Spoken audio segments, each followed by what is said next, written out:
In the summer of 1978, I interviewed a man who worked as an informer for the FBI during the 1960s. His name is Dothard Perry, also known as Ed Riggs, also known as Bill Perry, also known as Othello. How were you paid? The pay was always in cash. Cash, and you would sign a card. It would go like this. A rendezvous or a drop-off point would be picked out either by yourself or the agent. You would meet the agent there. Usually it would be in a vehicle. You get in the vehicle, he would hand you the money. He would tell you first to count the money. He would tell you the amount while you counted it. If the amount was there, he would then bring out a card. On that card would be for the week of such and such. In other words, the week was dated. So-and-so has been paid the amount of. Then you would sign the card, and then the agent would sign the card. The reason for this is that if all of a sudden the IRS became very interested about where you were getting all this extra money from, you could always tell them to go back to the Bureau, and the Bureau would have your cards on file. I see. Were there such things as bonuses? Oh, yes. What were they paid for? Bonuses were paid for, suppose while you were meeting with, or you were at a meeting with Bobby Seals, Chulai of the Red Army happened to come to the meeting too, which is something which would be a new development. That's bonus time. In other words, a hot piece of information. Hot piece, very hot piece.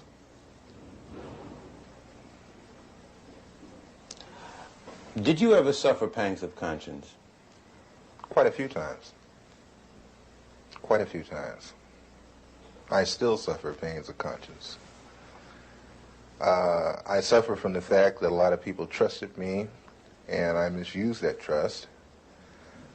I suffer from the fact that a lot of information that I gave out was the undoing of certain groups or certain people.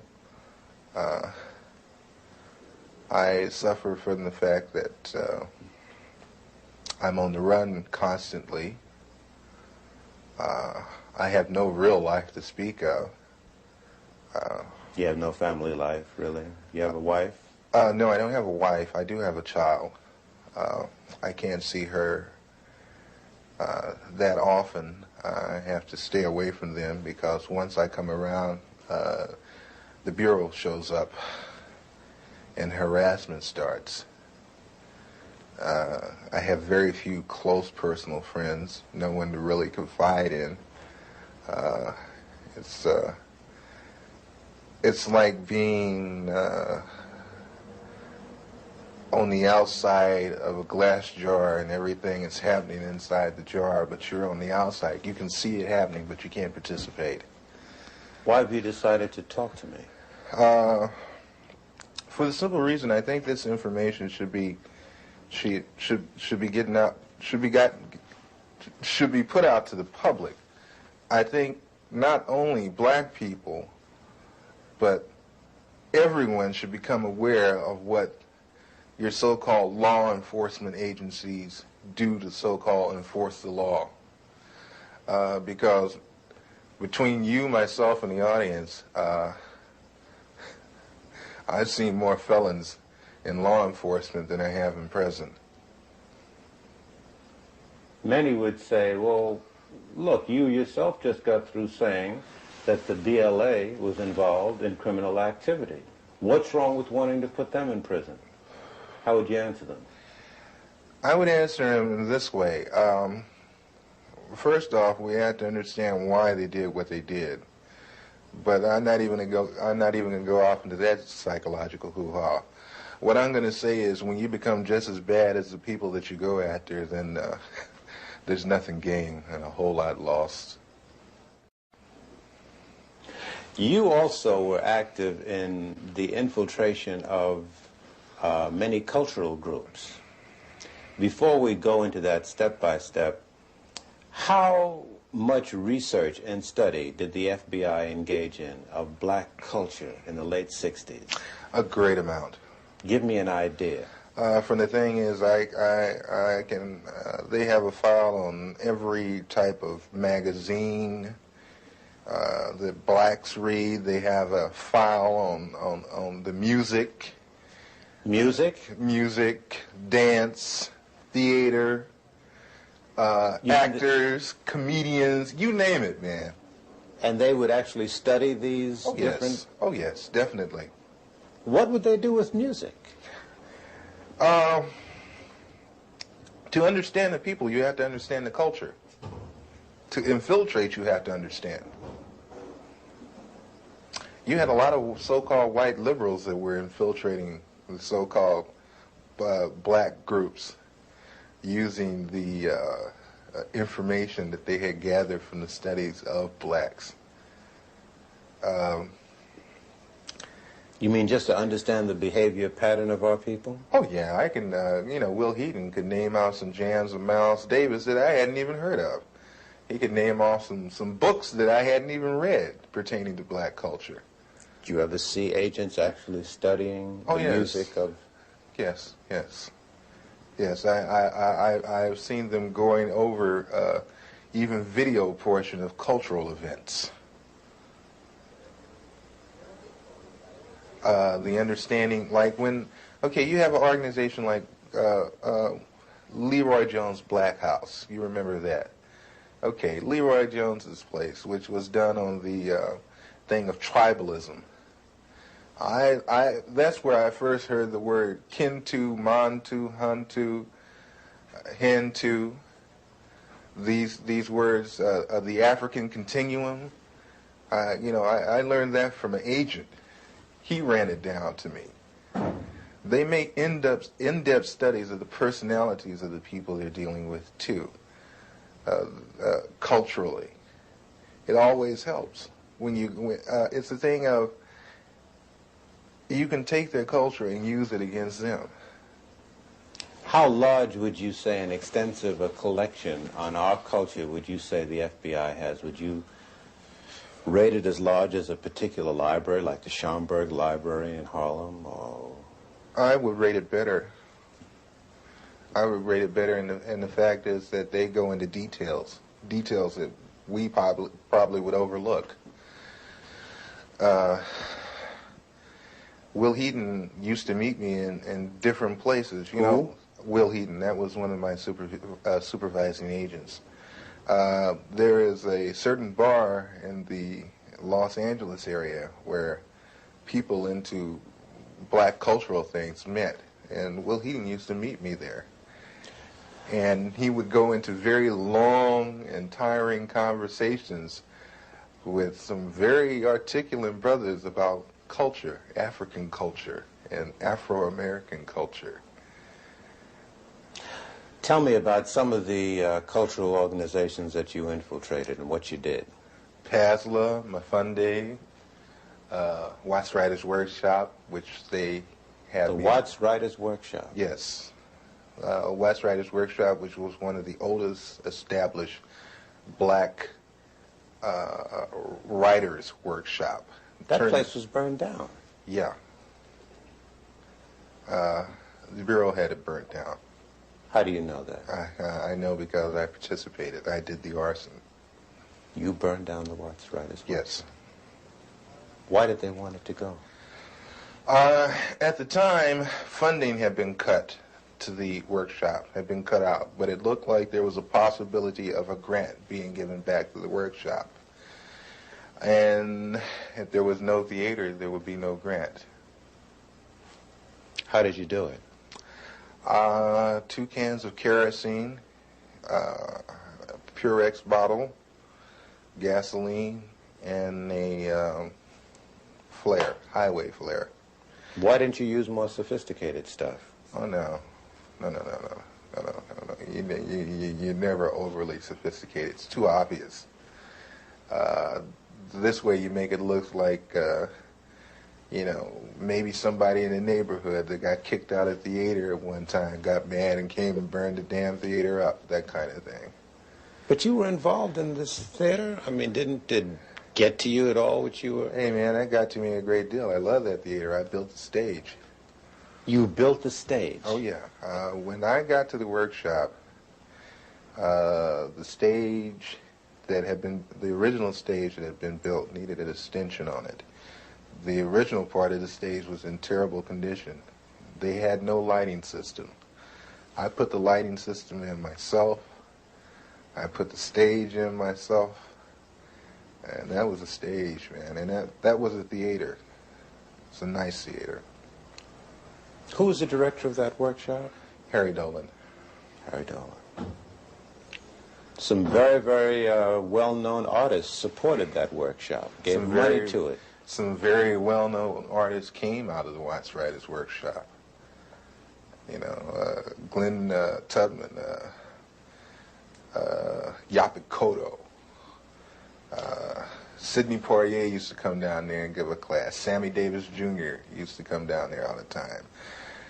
Quincy Jones used to come there and give music classes. We had our own 8-track studio setup for sound. We had our own sound room there. Was part of your other activities and responsibilities to study the profiles of celebrities who were supportive of organizations? Definitely, and especially, like I said, psychological backgrounds, weaknesses and strengths. Did he have a weakness for blondes? Did he have a weakness for money? Did he snort cocaine? Did he smoke marijuana? They even get into, and that's one thing the Bureau loves, is their sexual background. They have files and files on different blacks, not only celebrities, but a lot of others, sexual activity. What would they do with this information? Oh, that's used as a weakness. So they would feed to these weaknesses? Yes. Did you see that happen? Oh, yes. Doc Holliday, who is one of the leaders of the BGF, Black Guerrilla Family, which is a prison gang in the California state prison system.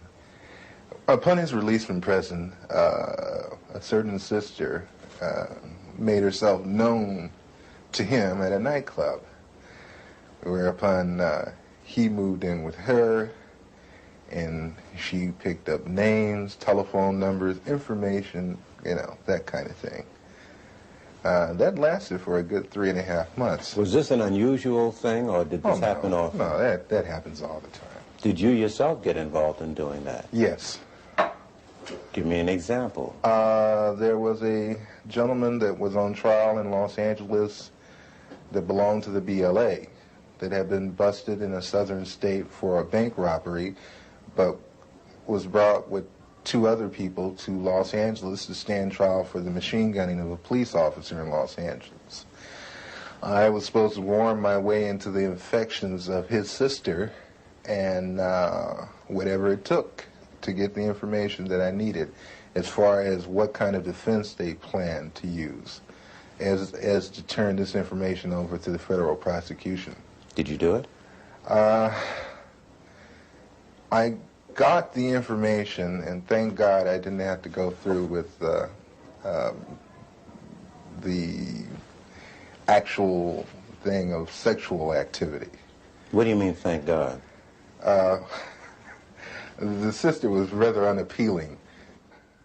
How did you justify to the organizations in which you had infiltrated yourself that you were living on an $800 a week stipend or on an $800 a week standard of living when most of them were living hand to mouth? Well, hey, brother, you know, I'm hustling, you know. I mean, hey, man, you know, sell a little of this on the side, a little of that on the side. You know, I get over, you know, that kind of thing. In other words, ain't nobody's business but mine where I get the money. So, you know, everybody took it for granted that I was possibly doing a little dealing on the side. That kind of thing. Then also, everybody liked me for the simple reason that I would do things that I didn't have to do. I would go out of my way. You know, like Mafunde would have a pageant and they needed someone to do the sound setup for him, and I'd say, of course, I'll do it for you. You know, that kind of thing. I was very well liked at one time in the community. Would you say to American citizens that this situation of surveillance and infiltration continues to this day? Oh, yes. On the dimension that you experienced? Probably much larger by now. Larger? Oh, yeah. Let me put it to you like this. Each year, everything gradually escalated up more and more. So I figured when I left, it didn't stop escalating. As they say, one monkey does not stop anybody's show. You mentioned Sammy Davis Jr., who at one time, it was reported, gave money to the Black Panther Party, I believe. Were you ever assigned to look into that? Yes, I was told to try to get as close to Mr. Davis or to anyone in his office as I could. I used to go up and have real chit-chat, chummy conversation with his personal secretary, Ann, at the 9000 building on Sunset. And I used to bring a Portapac video camera, and I used to go around and I would videotape the whole office. You mean celebrities would be coming into his office and you'd film them freely? Oh, yeah. Didn't they question that? I'm from the Ross Writers Workshop. Yeah, right on, brother, you know, that kind of thing. No questions asked. Same thing with the NAACP Image Awards. You know, they were very interested in people like Sammy Davis Jr. There was another black in Los Angeles that they were very interested in because, not Los Angeles, but in Sacramento, Nathaniel Colley, who's attorney for the NAACP. And I know Nat. And they wanted information on him, just for the simple reason that he's an attorney for the NAACP, which makes no sense to me, but must make a lot of sense to them because they use the information. You've been called upon to testify in Washington. Before who? Before the Senate Committee. I was called first to testify before the Church Committee, and I did go to Washington, D.C. I did testify to those people, and I want to say right now that the committee was full of smack. They got loads and loads of information and didn't even use it, didn't release it. I had tapes that I offered to them in evidence against the Federal Bureau of Investigation with conversations of me and my supervising officers where he's telling me to obtain certain articles for him by stealing. Don't get fingerprints on it. We can really use that. Did you take the weapons over to such and such? The Churches Committee told me that they couldn't use the tapes because the tapes were gotten by illegal means. What would you say about the composition of the committee panel that questioned you? I can say that's for the birds too, because the same people that I was talking about were the same people on the panel with the Churches Committee. What do you mean? When I came in the room to be interviewed by the so-called people from the Churches Committee, the representatives from the Federal Bureau of Investigations were also in the room. FBI agents were a member of the Church Committee panel? They were there with the investigators for the Churches Committee asking questions just like the Churches Committee.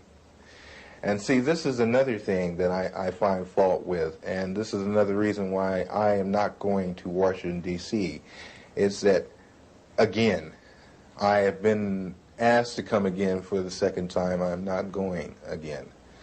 For the simple reason that when I went up there with the idea that there were agencies investigating the Federal Bureau of Investigation, not the Federal Bureau of Investigation investigating itself. You're on the lam, almost. Do you have a sense that you're going to be arrested and go to prison? Oh yeah, eventually. Eventually, when things come to a head, it has to. It has to be that way. No other way around it.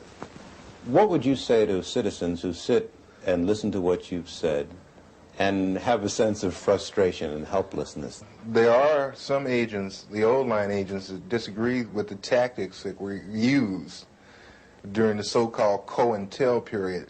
But one thing I don't want us to jump off of is that people always talk about, they're talking about COINTEL now so heavily.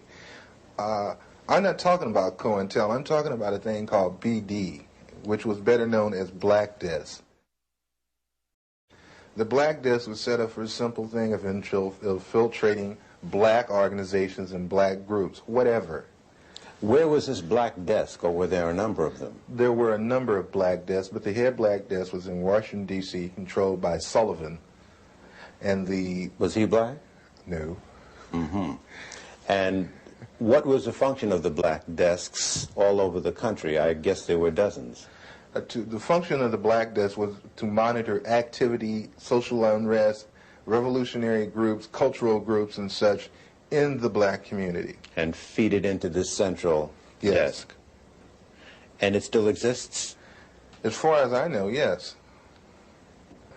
We've seen a number of investigations into the assassination of Martin Luther King. We've seen an extended police trial of the assassination of Malcolm X.